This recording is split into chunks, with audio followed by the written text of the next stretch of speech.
So as I mentioned before, continuing this study, the earth looked dramatically different than the way it does today. All the nations were together, as the Bible says, and Jerusalem was in the center of it, surrounded by these nations. But again, Satan had intervened, and he had created a creation of animals to rule and dominate by brute force and strength, terrorizing other God's creation or other animals. And he had created a hybrid human species of giants. This hybrid human species of giants were altered through sons of God, somehow genetically altering an embryo, creating this hybrid species of wicked men, in which God had to intervene and flood the world. And you can see in this video of this globe, what you notice is the world expanding, and lots of blue is showing up. Remember in the previous study we talked about the firmament of the earth, which was an ice-like atmosphere, and God had ordained that ice-like atmosphere to melt, which would then result in the world expanding. As with water to a water balloon, it expands. Water expands out, and you can see that in this example of the globe where more water is expanding. The world is getting larger. Continents are separating, as if a kid who builds a sandcastle and water comes up on the shores of the beach, destroying the sandcastle. And again, you can see the continents in which they once fit together are just slowly drifting apart, because God had flooded the world to destroy what Satan had done, trying to prevent the Son of God of appearing. And this caused the entire world to change dramatically. Everything changed. Egypt became a desert, which it might have already been a desert, but we know that it's become what this is right now. And it's never rained in Egypt in quite a long time. But this is the state in which, for example, the Sphinx, which was built pre-flood, now looks like today post-flood. And you could tell that above the sands, this Sphinx was captured, I think in the 40s or 30s. I can't remember when this photos were taken, but nonetheless, the Sphinx is exposed to the environment. And what you actually notice is that it's subject to wind erosion, where it looks like the stone is rusting because of the wind, and the sand is slowly chipping away at the structure. And this is another close-up of the picture where you can see the structure of the stone looks like Swiss cheese. It has a bunch of holes in it because the grainy sand and wind just slowly erodes the top part since it was exposed above sand. And this is at the Sphinx as it's being excavated. And if you notice at the paws of the Sphinx, there's no wind erosion due to the sand. It's somewhat in good condition. And this was it after it's been excavated, and what you notice, it has three forms of renovations on it. You can see the top portion, which was exposed, is subject to wind erosion. You can see the middle is partially in good condition, and there's no wind erosion. And you can see the bottom has new bricks on top of the original, as if it was renovated. Again, it's like someone found it for themselves and decided to reconstruct or renovate the Sphinx to some form of glory. And then again, as you can see, it just slowly just got toppled with tons of sand. Now, this is a clue I want you to pay attention to suggest what happened, which reinforces the flood. If you look inside the Sphinx encampment and you look alongside it, what you'll see is water erosion. You see deep penetrated vertical indentions inside the Sphinx encampment, which again suggests from a geologist that it must have rained. But Egyptologists will tell you that's impossible. It hasn't rained in Egypt in, well, who knows when, but they tell you for a very long time it has not rained. But again, if you can do the research yourself, and you'll see it that there are cracks in the Sphinx impediment around the encampment, showing that water must have been penetrating these rocks, because it's the only way in which you can get the types of evidence that you see right there on the stones. So that must have meant that the Sphinx was built, and it must have rained so much, produced so much water to just flood this entire encampment to where we saw in the previous photos. Nonetheless, to also prove that there was a flood, if you look inside look on the sea floor between the continents of North, South America, and Africa, what you'll notice something is quite remarkable to point out that there was a flood. There are a significant amount of groove lines or drag marks rather. And if you look between North America and the east coast of Africa, along with South America, what you'll see are lines after lines after lines after lines. And coincidentally, there are continents in opposite direction of each of those lines, which again shows that the flood had pushed these continents to the very positions that they are today. And this is the tectonic plate. This is the Grand Canyon. And as you can see, there's land on one end, land on the other end, and what? Separated by water. Just like the previous photo we saw, where North America and Africa is what? Separated by water. Water separates. It divides. You know, you can also pair this up with how Jesus said he's the living water, and he divides us. He's the division between Satan and the Lord. Again, so this is the world as it looks today, and this is Turkey. And the Bible says, then the ark rested in the 7th month, the 17th day of the month, on the mountain of Ararat. Ararat is in Turkey. This is the mountain of Ararat, which the Bible says Noah's ark rested. And once again, men multiplied on the earth through Noah's sons. The Bible says, these were the families of the sons of Noah, according to their generations, in their nations, and from these the nations were divided on the earth after the flood. But Noah had a great-grandson named Nimrod, who built and began the Babylonian Empire. So Nimrod was the first king of Babylon. He actually started with the beginnings of this empire. The Bible says, Cush begot Nimrod, who is Noah's great-grandson, remember. And he began to be a mighty one on the earth. He was a mighty hunter before the Lord. Therefore it is said, like Nimrod, the mighty hunter before the Lord. And the beginning of his kingdom was Babel, Erech, Akkad, and Calneh in the land of Shinar, which is the southern part of Babylon. From the land he went to Adria and built Nineveh, Rehoboth, Kala, and Resen between Nineveh and Kalha, and that is the principal city. I know I destroyed these names. I know I did. Nonetheless, here were the gods of the Sumerians, which is the southern part of Babylon, where they were from Sumer, and this is the gods that they worshipped. They were called the Anunnaki.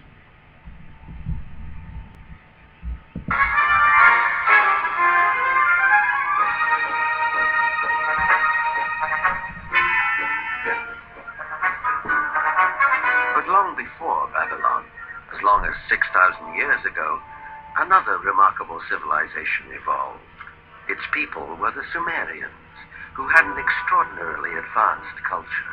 Their list of first just almost sounds like a whole list of our whole society. They had the first bicameral Congress, they had the first writing, they had the first school systems, and you just go on and on and on. So you have to ask, well, where did all this come from? And I think that you need to turn to the ancient Sumerians themselves and listen very carefully to what they have to say, because what they have to say, not just in one place, but over and over and over again, is that they were taught civilization by these beings that came from the heavens to the earth. They called them the Anunnaki.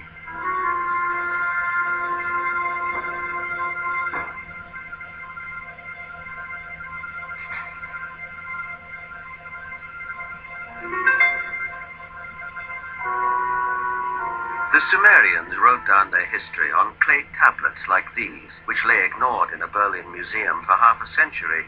Few people have been able to decipher this ancient language, but one of them is Zechariah Sitchin. The writings and the pictorial evidence left behind by the Sumerians going back 6,000 years speak and depict people who came from another planet called Nibiru, and many of the depictions show them much bigger, at least by a third, perhaps more than the average human being, so they were giants. This Sumerian cylinder seal from a Berlin museum is astonishing for several reasons. First, It depicts our solar system with the sun at the center and the planets arrayed around it, a fact not known to European science till around 300 years ago. It also shows the planet Pluto, which we didn't discover till 1930. And amazingly, there's another planet, which the Sumerians called Nibiru, and believed that it was from where the Anunnaki, or celestial giants, came from. If you look at the three figures depicted here, they all look more or less the same size. But if you bear in mind that this figure of the deity, that he is seated, and you add from the knee to the hip to his size, you will realize that he is about 10 feet tall, a giant, one of those who from heaven to earth came. So this is a depiction of the Anunnakis from that time period. The celestial beings. Now they'll tell you, those fascinated with the Anunnaki, that they came here to this planet 400,000 years ago and somehow created human beings to mine Earth by somehow taking their sperm and injecting women with it, and then from that creation they created these giant beings, in which when they came back again after they departed, they fell in love with these women and they start taking wives of these women that they created. It's just remarkable to me that some people find it so fascinating, because you ask yourself, why would beings from another planet come here to take gold? When you look at these ancient times and you don't see nothing of the gold that they were supposed to come here and get. Or you see these celestial beings supposed to come here and create a human species, but they don't do anything to advance the human species. They simply come here to do what? Be worshipped. But some folks, those who are scholars, will say that the ancient Sumerians of the ancient times in Babylon were the first ones for this, so we should listen to them. But yet, there's this is so far-fetched, and you may want to think that the God of the Bible is far-fetched. The God of the Bible is saying, I was here before any of them. And I'm telling you that these were created beings that I made that were supposed to worship me, and they didn't, so I cast them to earth, and all they're doing is simply trying to get what they couldn't get here. Worship. It's just remarkable who or how a person chooses what they want to believe in. Well, it's not too far-fetched to understand that, because we all have free will, but just understanding that, looking at these sculptures and these inscriptions and hieroglyphics of these ancient civilizations, that it's somehow given this layer of truth just because it's so old. But when you look at it in context of what they're saying, it makes no sense. A celestial being comes from a planet to create humans by genetically creating them and altering their DNA to then make giants so they can be worshipped and excavate gold. It just doesn't make any sense. It really doesn't, because we don't see any evidence of what they're saying. But yet the Bible, another ancient text that was written thousands of years ago, we see a plethora of just evidence of it over and over and over again, which we just simply describe with the seal of perfection, the flood, the dinosaurs, and sons of God. So we're going to continue our study now with the Anunnakis. And again, this is a picture of them, and you can see that they're identified by having 4 wings. They're identified by being human, looking human. They have something in their hand, I believe is a pine cone, and some type of purse of some sort that they carry, and a flying smaller bird-like creature with a human being in it, or it looks a human-like person in it. Along they have weaponry, because this one has daggers strapped in his waist. And the last is that they have this rope dangling from their waist. It's some type of robe, and from that rope is a thread or some type of garment or rope that lingers down from their waist and flood the world. And you can see in this video of this globe, what you notice is the world expanding and lots of blue is showing up. Remember in the previous study we talked about the firmament of the earth, which was an ice-like atmosphere, and God had ordained that ice-like atmosphere to melt, which would then result in the world expanding. As with water to a water balloon, it expands because God had flooded the world to destroy what Satan had done, trying to prevent the Son of God of appearing. And this caused the entire world to change dramatically. Everything changed.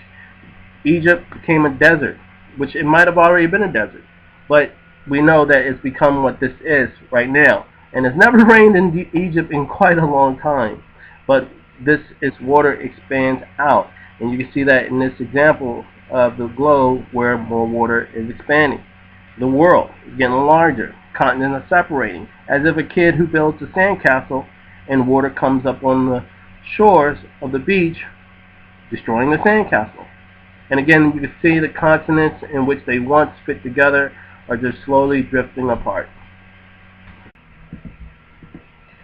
So as I mentioned before, continuing this study, the earth looked dramatically different than the way it does today. All the nations were together, as the Bible says, and Jerusalem was in the center of it, surrounded by these nations. But again, Satan had intervened, and he had created a creation of animals to rule and dominate by brute force and strength, terrorizing other God's creation or other animals, and he had created a hybrid human species of giants. This hybrid human species of giants were altered through sons of God, somehow genetically altering an embryo, creating this hybrid species of wicked men, in which God had to intervene